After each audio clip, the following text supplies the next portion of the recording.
ಪ್ರೀತಿಯುಳ್ಳ ದೇವಜನರೇ, ನಿಮ್ಮೆಲ್ಲರಿಗೂ ಯೇಸು ಕ್ರಿಸ್ತನ ಮಧುರವಾದ ನಾಮದಲ್ಲಿ ವಂದನೆಗಳು. ಶಾಲೋಮ್, ನಿಮಗೆ ಸಮಾಧಾನವಾಗಲಿ.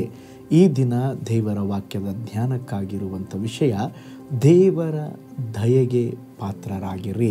ಅದಕ್ಕೆ ಆಧಾರವಾಗಿ ಆದಿಕಾಂಡ 6ನೇ ಅಧ್ಯಾಯ 8ನೇ ವಚನ, ನೋಹನಿಗೆ ಯೆಹೋವನ ದಯೆಯು ದೊರಕಿತು. ನೋಡ್ರಿ, ದೇವರು ಲೋಕವನ್ನು ಸೃಷ್ಟಿಸಿ ಒಂದು ಸುಂದರವಾದ ಕುಟುಂಬವನ್ನು ದೇವರು ಸೃಷ್ಟಿಸಿದರು. ದೇವರು ಅದನ್ನು ಒಳ್ಳೆಯದೆಂಬುದಾಗಿ ಕಂಡರು. ನಂತರವಾಗಿ ನೋಡ್ತೇವೆ, ಆದಾಮ ಹವ್ವಳು ಪಾಪ ಮಾಡಿದರು. ಅವರ ನಿಮಿತ್ತವಾಗಿ ಮತ್ತೆ ಭೂಮಿಯ ಮೇಲೆ ಪಾಪವು ಹೆಚ್ಚಾಗುತ್ತಾ ಬಂತು. ಮನುಷ್ಯರನ್ನು ಸೃಷ್ಟಿಸಿದ್ದಕ್ಕೆ ದೇವರು ದುಃಖಪಟ್ಟರಂತೆ. ಓ ಸ್ತೋತ್ರ. ಆದ್ದರಿಂದ ದೇವರು ಏನು ಮಾಡಲಿಕ್ಕೆ ನೋಡಿದ್ರು ಗೊತ್ತಾ? ಇಡೀ ಪ್ರಪಂಚವನ್ನೇ ನಾಶ ಮಾಡಿಬಿಡ್ತೇನೆ, ಎಲ್ಲರನ್ನ ಅಳಿಸಿಬಿಡ್ತೇನೆ ಎಂಬುದಾಗಿ ಇರುವಾಗ, ಆದರೆ ಅವರ ಕಣ್ಗಳು ಅದರ ಮಧ್ಯದಲ್ಲಿ ಒಬ್ಬ ವ್ಯಕ್ತಿಯನ್ನು ನೋಡುತ್ತಾ ಇದೆ. ಅವನ ಹೆಸರೇ ನೋಹ. ನೋಡ್ರಿ, ನೋಹನು ದೇವರ ದಯೆಗೆ ಪಾತ್ರನಾದನಂತೆ. ದೇವರ ದಯೆ ಅವನಿಗೆ ಸಿಕ್ಕಿತು ಎಂಬುದಾಗಿ ನಾವು ಬೈಬಲಲ್ಲಿ ನೋಡ್ತೇವೆ. ನೋಡ್ರಿ, ಇತರರು ಎಲ್ಲರೂ ಪಾಪ ಮಾಡುವಾಗ ಈ ವ್ಯಕ್ತಿ ಮಾತ್ರ ಭಯಭಕ್ತಿ ಉಳ್ಳವನಾಗಿ ದೇವರಿಗೆ ಮೆಚ್ಚುಗೆಯಾದ ಒಂದು ಜೀವಿತವನ್ನು ಇವನು ಜೀವಿಸುತ್ತಾ ಇದ್ದ. ಅದರ ನಿಮಿತ್ತವಾಗಿ ದೇವರ ಕಣ್ಗಳಲ್ಲಿ ಈ ಕುಟುಂಬದ ಮೇಲೆ, ನೋಹನ ಮೇಲೆ ದೇವರ ದಯೆ ದೊರಕಿತು.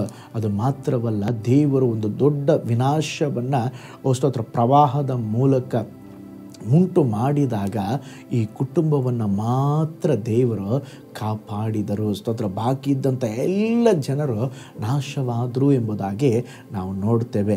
ಹಾಗಾದರೆ ನೋಹನು ದೇವರ ದಯೆಯನ್ನು ಹೊಂದಿಕೊಳ್ಳೋದಕ್ಕೆ ಕಾರಣವೇನು? ಕಾರಣ ಏನಂದರೆ, ಮೊದಲು ಅವನ ನೀತಿವಂತನಾಗಿದ್ದನ್ರಿ. ಅವನ ನೀತಿವಂತನಾಗಿ ಜೀವಿಸಿದ್ದರಿಂದ ಪಾಪ ಭರಿತವಾದ ಒಂದು ಲೋಕಕ್ಕೆ ಅವನು ಕಾಂಪ್ರಮೈಸ್ ಆಗಲಿಲ್ಲ. ಎಲ್ಲರೂ ಪಾಪ ಮಾಡ್ತಾ ಇದ್ದಾರೆ, ನಾನೂ ಸಹ ಪಾಪ ಮಾಡ್ತೀನಿ ಎಂಬುದಾಗಿ ಹೇಳಲಿಲ್ಲ. ಅವನು ಒಂದು ವ್ಯತ್ಯಸ್ತನಾಗಿ ದೇವರು ಬಯಸುವ ಒಂದು ಜೀವಿತವನ್ನು ಜೀವಿಸಿದ್ದರಿಂದ ದೇವರ ದಯೆ ಅವನಿಗೆ ದೊರಕಿತು. ಎರಡನೇದಾಗಿ ನೋಡ್ತೇವೆ, ಅಷ್ಟು ಮಾತ್ರವಲ್ಲ, ಅವನು ದೇವರೊಂದಿಗೆ ನಡೆಯುತ್ತಾ ಇದ್ದನು. ಆಗ ಆ ಸಮಯದಲ್ಲಿ ಜನರು ಲೋಕದೊಂದಿಗೆ ನಡೆಯುತ್ತಾ ಇದ್ದರು. ಆದರೆ ನೋಹನು ದೇವರೊಟ್ಟಿಗೆ ನಡೆಯುವ ಅನುಭವಕ್ಕೆ ಬಂದ.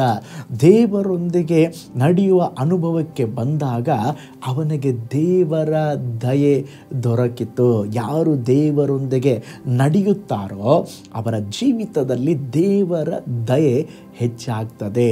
ನೋಡ್ರಿ, ಆ ನೋಹನ ನಿಮಿತ್ತವಾಗಿ ಇಡೀ ಕುಟುಂಬವನ್ನೇ ದೇವರು ಕಾಪಾಡ್ತಾರೆ. ಸ್ತೋತ್ರ. ಆದರೆ ಈ ಕಾಲಘಟ್ಟದಲ್ಲಿ ಕೂಡ ಅನೇಕ ಕಂಡು ಕೇಳದ ಅನೇಕ ಸಂಗತಿಗಳನ್ನು ನಾವು ಈ ಸುತ್ತಮುತ್ತಲು ನಮ್ಮ ಜೀವಿಸುವ ಈ ಕಾಲಘಟ್ಟದಲ್ಲಿ ಕೇಳಿಸಿಕೊಳ್ಳುತ್ತಾ ಇದ್ದೇವೆ. ಅಕ್ರಮಗಳು ಹೆಚ್ಚಾಗುತ್ತಾ ಇದೆ, ಪಾಪಗಳು ಹೆಚ್ಚಾಗುತ್ತಾ ಇದೆ. ಮನುಷ್ಯರು ಸ್ತೋತ್ರ ದೇವರನ್ನು ದುಃಖಪಡಿಸುತ್ತಾ ಇದ್ದಾರೆ.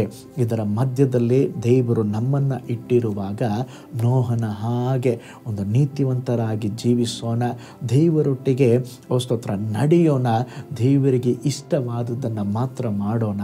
ಆಗ ದೇವರ ದಯೆ ನಮಗೆ ದೊರಕುವಂಥದ್ದಾಗಿದೆ. ಒಂದು ನಿಮಿಷ ಕಣ್ಗಳನ್ನು ಮುಚ್ಚಿ ನಾವು ಪ್ರೇಯರ್ ಮಾಡೋಣ. ಸ್ವಾಮಿ, ನನಗೂ ನಿನ್ನ ದಯೆ ದೊರಕಲಪ್ಪ. ಕರ್ತನೇ, ನನ್ನ ಜೀವಿತದಲ್ಲಿ ಕೂಡ ನಿನ್ನ ದಯೆಯನ್ನು ಹೊಂದಿಕೊಳ್ಳಲಿಕ್ಕೆ ಸಹಾಯ ಮಾಡಿರಿ ಎಂಬುದಾಗಿ ನಾವು ಪ್ರೇಯರ್ ಮಾಡೋಣ. ದೇವರೇ, ಸ್ತೋತ್ರ, ನೋಹನ ಹಾಗೆ ದೇವರೇ ನಿಮ್ಮ ಜೊತೆಯಲ್ಲಿ ನಡೆಯಬೇಕು. ದೇವರೇ, ಅದು ಮಾತ್ರವಲ್ಲಪ್ಪ, ಹೇಗೆ ಅವನು ಸ್ವಾಮಿ ದೇವರೇ ಪಾಪ ತುಂಬಿದ ಪ್ರಪಂಚದಲ್ಲಿ ಪರಿಶುದ್ಧನಾಗಿ ಬಾಳಿದನು, ಅದೇ ವಿಧದಲ್ಲಿ ನಾನು ಸಹ ಜೀವಿಸಲಿಕ್ಕೆ ಸಹಾಯ ಮಾಡಿರಿ. ನನ್ನ ಕುಟುಂಬ, ನಾನು ನಿಮ್ಮ ಸ್ತೋತ್ರ ದಯೆಗೆ ಪಾತ್ರರಾಗಬೇಕು. ನಿಮ್ಮ ಕಣ್ಗಳಲ್ಲಿ ನಮಗೆ ದಯೆ ದೊರಕಬೇಕು. ನಮಗೆ ಸಹಾಯ ಮಾಡಿರಿ.